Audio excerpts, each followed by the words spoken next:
조선 역사에서 가장 비극적인 운명을 맞이했던 왕비, 과연 누가 떠오르시나요?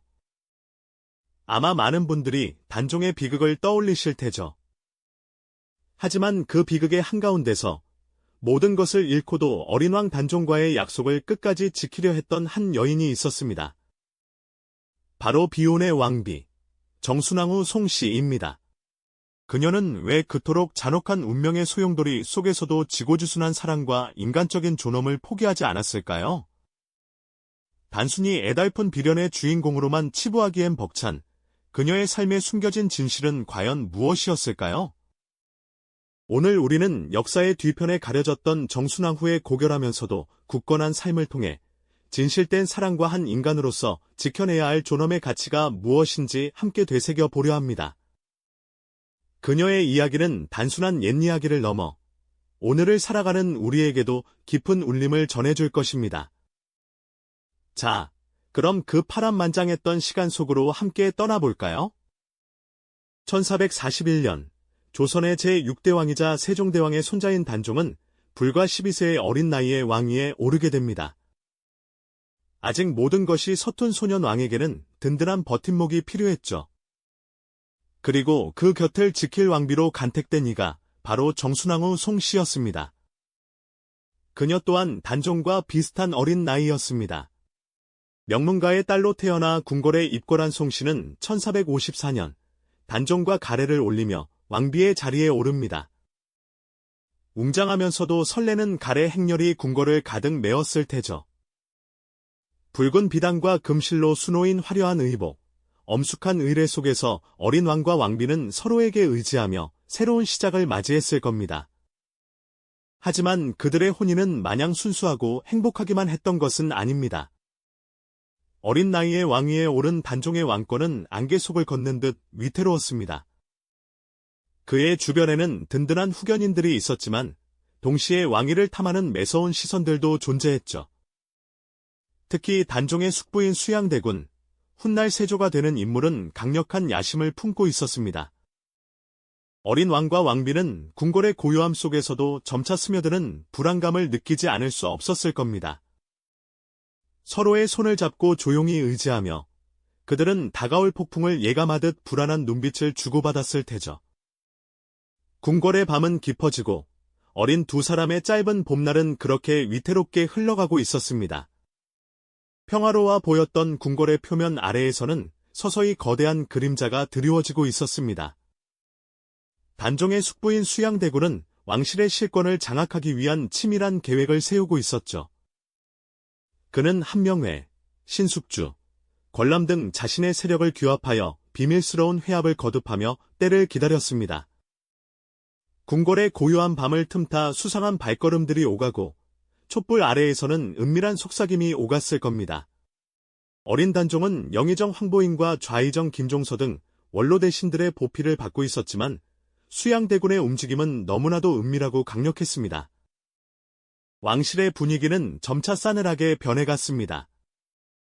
단종과 정순왕후는 어딘가 모르게 달라진 궁궐의 기류를 피부로 느꼈을 것입니다. 신하들의 얼굴에는 긴장감이 역력했고 웃음소리는 줄어들었으며 공기 중에는 팽팽한 위협감이 감돌았을 테죠. 그들은 아직 어린 나이였지만 자신들을 둘러싼 보이지 않는 권력 다툼의 징후를 감지했을 것입니다. 특히 수양대군이 자신들을 바라보는 시선에는 단순한 숙부가 조카를 보는 것 이상의 섬뜩함이 담겨 있었을지도 모릅니다. 어린 왕과 왕비는 서로의 눈빛 속에서 불안과 무력감을 읽으며 다가올 불길한 운명을 예감하고 있었을 겁니다. 마치 폭풍전야의 고요함처럼 겉으로는 평온해 보였지만 내면에서는 거대한 파도가 일렁이고 있었던 것이죠. 이 긴장감은 결국 걷잡을 수 없는 비극으로 치닫게 될 운명이었음을 그들은 알지 못했을까요? 그렇게 시간은 흘러 1453년, 결국 피바람이 부는 사건이 터지고 맙니다. 바로 계유정난입니다. 수양대군은 김종서, 황보인 등 단종의 충신들을 제거하고 권력을 장악했습니다. 순식간에 궁궐은 피로 물들었고 어린 단종은 모든 것을 잃게 됩니다.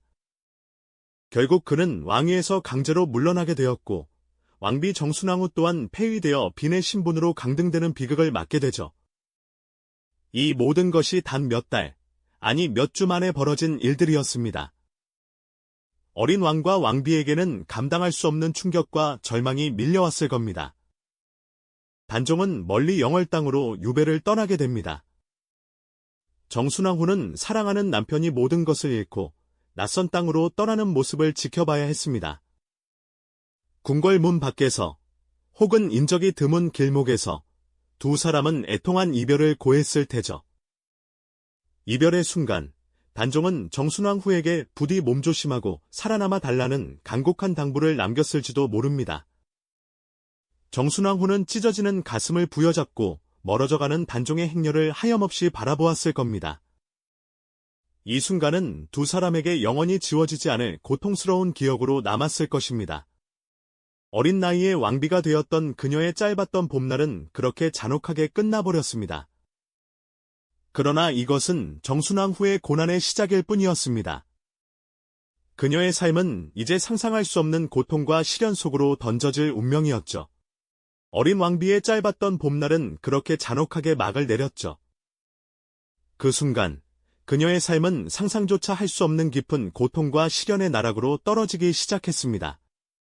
모든 것을 잃어버린 정순왕후는 더 이상 화려한 궁궐의 안락함 속에서 머물 수 없었습니다. 그녀는 단종의 유배와 함께 왕비의 자리에서 폐위되었고 궁궐 밖으로 쫓겨나야 하는 처참한 현실에 직면하게 된 것입니다. 그 모든 것이 어린 왕비에게는 감당하기 힘든 무게였을 테죠. 한때 조선의 국모였던 그녀에게는 너무나도 가혹한 운명의 전환점이었습니다. 화려했던 궁궐 대신 그녀가 머물 곳은 청계천변의 초라한 판잣집이었습니다. 상상해 보시겠어요? 한때 비단 옷을 입고 금실로 수놓인 휘장 아래 지냈을 왕비가 이제는 누추한 옷차림으로 좁고 허름한 판잣집에서 지내야만 했습니다. 비바람을 겨우 피할 정도의 보잘것없는 공간에서 말이죠. 왕비의 신분은 물론 한 인간으로서 누릴 수 있는 최소한의 존엄마저 위협받는 참으로 가혹한 삶이 시작된 것입니다. 하지만 정순왕후는 그 비참한 현실 속에서도 결코 무너지지 않았습니다. 그녀의 마음속에는 오직 한 사람, 멀리 영월 땅으로 떠나간 단종에 대한 그리움과 변치 않는 약속만이 굳건히 자리하고 있었으니까요. 매일 아침, 그녀는 동쪽 하늘을 바라보며 사랑하는 단종의 안녕을 간절히 기원했습니다.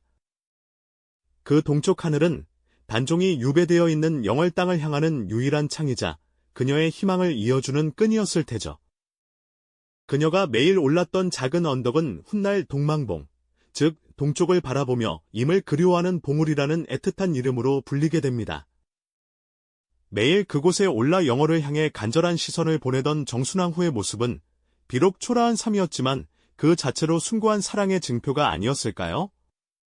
그녀의 눈빛에는 깊은 슬픔과 함께 결코 잊지 않겠다는 굳건한 다짐이 서려 있었을 겁니다.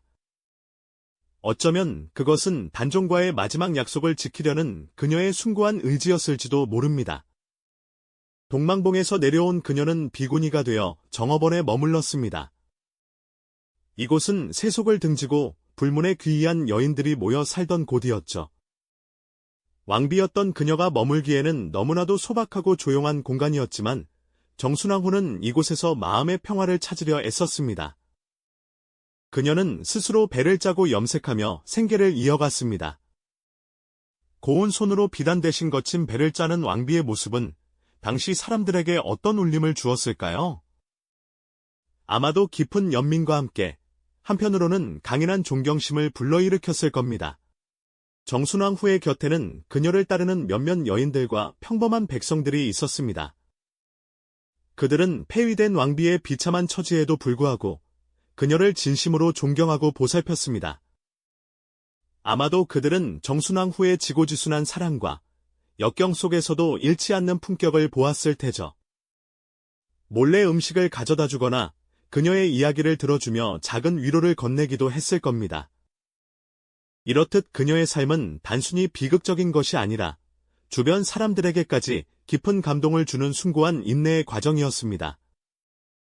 조용한 연못에 던져진 돌멩이처럼 잔잔하지만 깊은 파장을 일으켰던 것이죠. 정순왕 후의 삶 자체가 단종에 대한 잊혀지지 않는 사랑이자 조용한 저항의 몸짓이었습니다. 그녀는 비록 왕비의 자리에서 쫓겨났지만 마음속으로는 여전히 단종의 왕비였으니까요.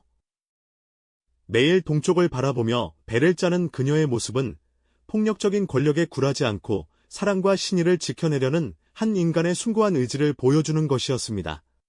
그녀는 물리적인 힘으로는 아무것도 할 수 없었지만 정신적인 저항을 통해 자신의 존재 이유를 온전히 증명해 보였습니다. 역사의 폭풍 속에서도 결코 꺾이지 않는 강인한 정신을 보여준 것이죠. 어쩌면 그녀의 삶은 나는 결코 당신을 잊지 않을 것이며 우리의 사랑은 이 비극적인 현실 속에서도 영원히 살아 숨쉴 것이다. 나는 단종에게 보내는 가장 애틋하고도 강렬한 사랑 고백이었을지도 모릅니다. 그녀는 그렇게 묵묵히 그러나 굳건하게 자신의 길을 걸어갔습니다. 그 길은 너무나도 외롭고 고통스러웠지만 그녀는 결코 포기하지 않았습니다. 어린 나이에 감당하기 힘든 시련을 겪었지만 오히려 그 시련 속에서 더욱 빛나는 존재가 되었던 것이죠. 마치 거친 파도 속에서도 홀로 우뚝 선 등대처럼 말입니다. 그녀의 이야기는 단순한 비련의 주인공을 넘어섭니다. 인간적인 존엄과 사랑의 가치를 목숨 걸고 지켜낸 한 여인의 위대한 기록으로 남아있죠. 정순왕 후의 삶은 시간이 흘러도 바래지 않는 진정한 사랑의 의미와 어떠한 고난 속에서도 꺾이지 않는 인간 정신의 강인함을 오늘날 우리에게 깊이 일깨워주고 있습니다. 정순왕 후의 삶은 그 자체로 거친 파도 속에서도 결코 꺾이지 않는 등대처럼 빛나는 존재였죠. 어린 나이에 감당하기 힘든 시련을 겪었지만 오히려 그 시련 속에서 더욱 찬란한 빛을 발하며 인간적인 존엄과 사랑의 가치를 목숨 걸고 지켜낸 위대한 기록으로 우리에게 남겨졌습니다. 이제 모든 것을 잃고 천개천변의 허름한 판잣집으로 내몰린 왕비의 숨겨진 삶 속으로 더 깊이 들어가 볼까요? 화려했던 궁궐의 문이 닫히고 그녀는 차가운 현실 속에서 왕비의 신분을 박탈당한 채 쫓겨나야 했습니다. 왕의 아내로서 누리던 모든 영광은 한순간에 사라지고 그녀에게 남은 것은 오직 단종에 대한 사무치는 그리움과 함께 초라한 판잣집뿐이었죠. 그곳은 왕비의 거처라고는 상상조차 할 수 없는 바람조차 비집고 들어오는 비좁고 쓸쓸한 공간이었지만 정순왕 후는 그 속에서도 묵묵히 자신의 삶을 이어갔습니다. 매일 아침 그녀는 동쪽 하늘을 바라볼 수 있는 작은 언덕으로 향했습니다. 그 언덕은 훗날 동망봉이라 불리게 되는 곳이죠. 그곳에서 그녀는 멀리 영월 땅을 향해 애타는 시선을 던졌습니다. 사랑하는 남편, 단종이 유배되어 있는 그곳을 향해 간절한 마음을 담아 하루도 빠짐없이 기도하고 또 기도했죠. 동망봉에 오르는 왕비의 뒷모습은 마치 거친 세상의 풍파 속에서도 흔들림 없이 피어난 한떨기꽃처럼 고통 속에서도 빛나는 숭고한 사랑의 증표가 아니었을까요? 정순왕 후는 그곳에서 직접 배를 짜며 생계를 유지했습니다. 왕비가 직접 손으로 천을 짜는 모습이라니 상상하기조차 힘든 비참한 현실이었지만 그녀는 그 모든 것을 묵묵히 견뎌냈습니다. 그녀의 손끝에서 한 올 한 올 엮여 나오는 배실은 단순한 생계수단이 아니었습니다. 그리고 정순왕 후의 곁에는 그녀와 같은 아픔을 지닌 여인들이 모여들었습니다. 남편을 잃거나 가족을 떠나보낸 여인들은 정업원이라는 곳에서 함께 의지하며 왕비의 삶에 동참했습니다. 이들은 함께 기도하고 함께 배를 짜며 서로의 슬픔을 위로하고 강인한 마음을 다졌죠. 정업원은 단순히 여인들의 거처가 아니라 억압된 시대 속에서도 인간적인 존엄을 지키려 했던 이들의 고귀한 정신이 살아 숨쉬는 작은 공동체였던 셈입니다. 백성들은 폐위된 왕비의 비참한 삶을 안타까워하며 그녀를 남몰래 도왔습니다. 시장에서 배를 팔던 정순왕 후가 추운 겨울 맨발로 돌아오자 주변 상인들이 그녀를 위해 신발을 사다 주었다는 이야기는 가슴 저미는 감동을 안겨줍니다. 이처럼 그녀의 소박한 일상을 지키려 했던 백성들의 마음은 정순왕 후의 굳건한 정신이 얼마나 많은 이들에게 깊은 울림을 주었는지 여실히 보여주는 증거라고 할 수 있겠죠. 정순왕 후의 삶은 단지 비극적인 운명에 순응한 것이 아니었습니다. 그녀는 모든 것을 잃은 절망적인 상황 속에서도 매일 동망봉에 올라 영월을 바라보며 단종을 기리고자 했던 굳건한 의지를 보여줬습니다. 역사의 폭풍 속에서도 결코 꺾이지 않았던 그녀의 지고지순한 삶 자체가 가장 큰 저항이자 사랑하는 단종에게 보내는 가장 애틋하고도 강렬한 마지막 고백이었을 겁니다. 그녀는 그렇게 자신의 존재 이유를 온전히 증명하며 진정한 사랑이 무엇인지 그리고 인간의 정신이 얼마나 강인할 수 있는지를 온몸으로 보여주었습니다. 이전 회차에서 우리는 정순왕 후의 삶이 단순한 비극을 넘어 사랑과 인간 정신의 강인함을 온몸으로 증명하는 과정이었음을 보았죠. 모든 것을 잃고 천개천변의 허름한 판잣집으로 내몰린 그녀의 생활은 상상조차 하기 힘든 고통의 연속이었을 겁니다. 왕비의 화려했던 과거는 온데간데 없이 사라지고 차가운 바람이 스며드는 좁은 공간에서 그녀는 하루하루를 버텨야 했으니까요. 그러나 그 혹독한 환경 속에서도 그녀의 마음 속에는 오직 한 사람, 단종을 향한 지극한 그리움만이 가득했습니다. 그 그리움은 단순한 슬픔을 넘어 그녀를 일으켜 세우는 강력한 원동력이 되었죠. 매일 새벽, 동이 트기 전 어둠을 뚫고 그녀가 향했던 곳은 바로 동망봉이었습니다. 영월 땅에 유배된 단종을 향해 동쪽을 바라보며 기도하던 그 작은 언덕은 정순왕 후에게는 단순한 봉우리가 아니었죠. 그것은 사랑하는 이를 향한 애달픈 마음을 전하는 유일한 통로이자 비록 몸은 떨어져 있어도 영혼만은 함께하겠다는 굳건한 약속의 증표였습니다. 매일 아침 떠오르는 해를 보며 단종의 안녕을 빌고 해칠녘 노을을 보며 그를 그리워했던 그녀의 모습은 절망 속에서도 결코 희망을 놓지 않으려 했던 한 인간의 숭고한 의지를 보여주는 것이 아니었을까요? 그녀의 침묵하는 기도는 어떤 강력한 외침보다도 깊은 울림을 주었을 겁니다. 정업원에서의 삶 또한 그녀의 고독한 저항의 중요한 부분이었습니다. 남편을 잃거나 가족을 떠나보낸 여인들이 모여 서로를 위로하고 의지했던 그곳은 단순히 거처를 넘어선 하나의 공동체였죠. 함께 배를 짜고 음식을 나누며 서로의 아픔을 보듬었던 그 시간들은 정순왕 후에게 큰 위안이 되었을 겁니다. 억압적인 시대의 그림자 아래서도 인간적인 유대와 존엄을 지키려 했던 이들의 모습은 조용하지만 강력한 삶의 저항 방식을 보여주는 것이었으니까요. 이곳에서 그녀는 왕비가 아닌 한 명의 여인으로서 같은 아픔을 가진 이들과 함께 고난을 이겨내는 법을 배우며 그 속에서 새로운 용기를 얻었을 겁니다. 그리고 백성들의 따뜻한 마음은 그녀의 삶에 또 다른 빛을 드리웠습니다. 폐위된 왕비의 비참한 처지를 안타까워하며 그들은 남몰래 그녀를 도왔습니다. 추운 겨울 맨발로 돌아오는 정순왕 후를 위해 시장 상인들이 너나 할 것 없이 신발을 사다 주었다는 이야기는 단순한 미담을 넘어섭니다. 그것은 권력에 의해 강제로 꺾인 왕비의 존엄을 백성들이 스스로 지켜주려 했다는 증거 아닐까요? 이처럼 그녀의 소박한 일상을 지키려 했던 백성들의 마음은 정순왕 후의 굳건한 정신이 얼마나 많은 이들에게 깊은 울림을 주었는지, 그리고 그녀의 삶 자체가 얼마나 큰 진실을 품고 있었는지 여실히 보여주는 것이었죠. 그녀의 억울함에 공감하고 인간적인 연민을 보냈던 수많은 백성들의 마음이 모여 그녀의 존재를 더욱 빛나게 한 것입니다. 정순왕 후의 삶은 그 자체로 하나의 거대한 저항이었습니다. 권력의 잔혹한 칼날 아래 모든 것을 잃었지만 그녀는 결코 단종을 잊지 않았고 그의 존재를 마음속 깊이 품고 살았습니다. 매일 동망봉에 오르고 정업원에서 여인들과 함께 삶을 이어가며 백성들의 따뜻한 마음을 받던 그녀의 모든 순간은 단종을 향한 변치 않는 사랑의 고백이자 불의한 권력에 대한 침묵의 한거였던 셈입니다. 그녀의 삶은 비록 화려하지 않았으나 그 어떤 왕의 통치보다도 강렬하고 의미 있는 메시지를 후대에 전하고 있습니다. 진정한 사랑과 인간적인 존엄이 무엇인지, 그리고 역사의 폭풍 속에서도 결코 꺾이지 않는 정신이 얼마나 위대한지를 말이죠. 그녀의 조용한 인내는 결국 세월을 넘어 진정한 승리로 이어질 준비를 하고 있었던 겁니다.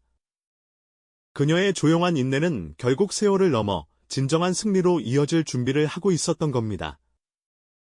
그리고 마침내 그 기다림은 기나긴 시간을 건너 빛을 보게 됩니다. 정순왕후가 그토록 그리워했던 단종의 이름이 다시금 빛을 찾고 그녀의 삶 또한 정당한 평가를 받게 되는 순간이 찾아온 것이죠. 숙종대에 이르러 단종은 마침내 폐위된 노상군에서 정식으로 복위되어 왕의 자리를 되찾았고 그의 곁을 지켰던 정순왕후 송씨 또한 마침내 왕후의 지위를 되돌려 받게 됩니다. 이것은 단순히 꺾였던 권력을 되찾는 정치적 행위를 넘어섭니다. 무려 200여 년 가까운 세월이 흐른 뒤에야 비로소 역사의 한 페이지에 쓰인 진실이 제자리를 찾은 것이었죠. 권력의 비정함 속에서 모든 것을 잃었던 한 여인의 삶이 그 숭고한 인내와 변치 않는 사랑으로 결국은 역사를 움직인 셈입니다. 그녀의 복위는 단종을 향한 지극한 충절과 사랑이 얼마나 위대한 가치인지를 후대에 웅변하는 상징이 되었고, 한 인간으로서 지켜야 할 존엄이 얼마나 중요한지를 일깨워주는 역사적 증거가 된 것이죠. 정순왕후의 삶은 그 자체로 하나의 거대한 저항이자 단종에게 보내는 가장 아름답고도 슬픈 사랑 고백이었습니다. 매일 동망봉에 올라 영월 쪽을 바라보며 남편을 그리워했던 그 순간들, 그리고 정업원에서 여인들과 함께 배를 짜며 잊지 않으려 애썼던 그 모든 시간들이 역사의 폭풍 속에서도 결코 꺾이지 않았던 그녀의 굳건한 의지를 보여줍니다. 비록 초라한 판잣집에서 생을 이어갔을지라도 그녀의 마음 속에는 항상 왕비로서의 존엄과 단종을 향한 변치 않는 사랑이 가득했음은 분명합니다. 이것이야말로 권력의 잔혹함 앞에서도 인간적인 존엄과 사랑을 끝까지 지켜내려 했던 한 여인의 삶이 우리에게 주는 깊은 울림 아닐까요? 그녀의 이야기는 단순한 비극을 넘어섭니다. 그것은 극한의 시련 속에서도 결코 변치 않는 사랑과 인간적 존엄을 지켜낸 한 사람의 위대한 기록입니다. 정순왕후의 삶을 통해 우리는 진정한 가치란 무엇인지, 그리고 삶의 의미를 어디에서 찾아야 하는지에 대한 깊은 질문을 던지게 됩니다. 역사의 뒤편에 가려져 있던 그녀의 빛나는 삶을 기억하며 시대를 초월하는 사랑과 인내의 의미를 다시 한번 되새겨보는 건 어떨까요? 그녀의 이야기는 오늘날 우리에게도 큰 울림을 주며 진정한 사랑과 인간적인 존엄이 얼마나 위대한지를 끊임없이 이야기해주고 있습니다. 이 영상이 도움이 되셨다면 좋아요와 구독 부탁드립니다. 여러분의 응원이 제게 큰 힘이 됩니다. 다음 영상에서도 더 유용한 정보를 공유하겠습니다. 감사합니다.